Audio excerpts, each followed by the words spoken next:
አሰላሙ አለይኩም ወራህመቱላሂ ወበረካቱ። እንዴት ናችሁ ሙስሊም ወንድምና እህቶቼ እንዲሁም ኢትዮጵያዊ ወገኖች ሁላችሁ ሰላም ናችሁ ሆይ? እኔ ጋር ሁሉ ሰላም ነው አልহামዱሊላህ ረብል ዓለሚን። አንድ ነገር ልነግራችሁ ብዬ ነበር። ፎሎ ያደረጋችሁኝ ቪዲዮዎቼ ለሰዎች እንዲደርሱ ሼር ኮፒ ሊንክ ያደረጋችሁትን በሙሉ አመሰግናለሁ። እንግዲህ የነበርኩበትን ቆይታ የልቤን የሚያቅ ፈጣሪ አላህ ሱብሓነሁ ወተዓላ ሰበብ አደረገኝ። አንዱ ቪዲዮ አሁን ወደ 1 ሚሊዮን አካባቢ ቪው ደርሷል። ሰበብ አደረገኝ እስልምና በኔ እንዲሰማ፣ እስልምና በኔ እንዲነገር፣ እስልምና በኔ እንዲታይ፣ እስልምና ለኔ በዓለም እንዲዳረስ ሰበብና ምክንያት አደረገኝ።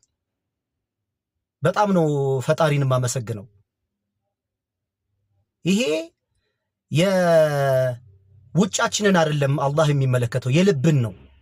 አብዛኞቻችን ከልባችን ሐሳብ ጋር ተጣልተን ነው የምንኖረው።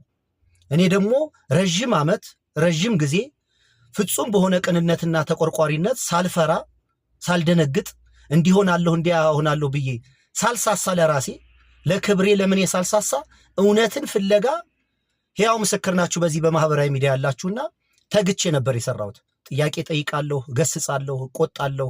የነበርኩበትን ደግሞ ነገሮች እንዲሻሻሉ ጥረት አደርጋለሁና ፈጣሪ በመጨረሻ ላይ እውነተኛ መንገድ መራኝ። ይሄ በትክክል የምፈልገውን የምጠብቀውን አንድ ነገር እርግጠኛ ሆኜ ልንገራችሁ። አሰራር የራሱ አጠቃላይ ነገር መንፈሳዊ ሰው ነኝ።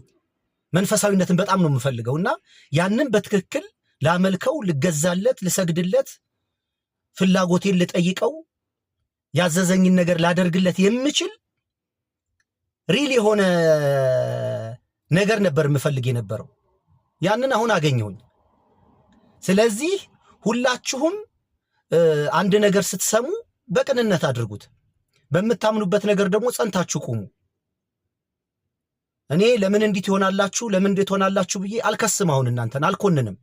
ለምን የነበርኩበት ሁናቴ ነው። ግን በፍጹም ቅንነትና በፍጹም ልብ ፈጣሪን ከፈለጋችሁት ወላሂ ነው የምላችሁ ያገኛችኋል። ለመጨቃጨቅ፣ ለመሰዳደብ፣ ለመዘላለፍ፣ ለመበጥበጥ ከሆነ ግን ፈጽሞ የፈጣሪ መንገድ ማግኘት አንችልም። ይሄ በውጭ እያስመሰልን በውጭ እየሸነገልን ከሰዎች ዘንድ ጥቅምን ምናምን ማግኘት ይቻላል። በጣም ቀላል ነው እሱ። የከተማ ልጅ ነኝ። እንደዛ ማድረግ በጣም ቀላል ነው። ግን በትክክል ይሄ ክብራችሁን ጥላችሁ ስርዓት አድርጋችሁ እውነትን ከፈለጋችሁ እውነትን ታገኛላችሁ። ለምን? አላህ የውስጥን የልብን ስለሚመለከት ለዛ ለእውነተኛ ፍላጎታችሁ መልስ ይሰጣል። ለዛ ለእውነተኛ ፍላጎቴ ነው አላህ የሰጠኝ መልስ የሰጠኝ ለኔ። አሁን ደስ እያለኝ ነው ምሰግደው። አምኜበት ነው።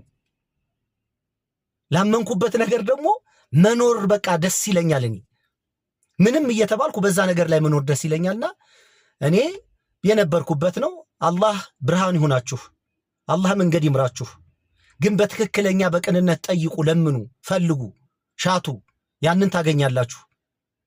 እርግጠኛ ሆኜ ነው የምነግራችሁና ግን አላህ ሰበብ አድርጎ ይሄ የዚህ ምስክርነት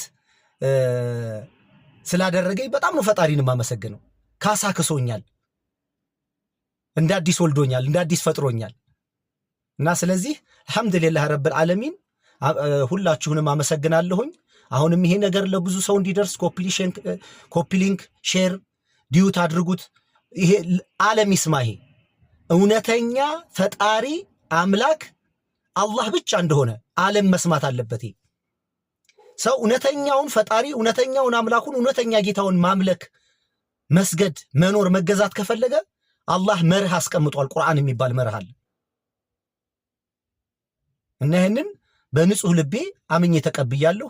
ከዚህ ጋር ነው ለዘላለም መኖር የምፈልገው። በዚህም ነው ደግሞ ማለፍ የምፈልገው። ሰላም ዋሉ። መልካም ቀን።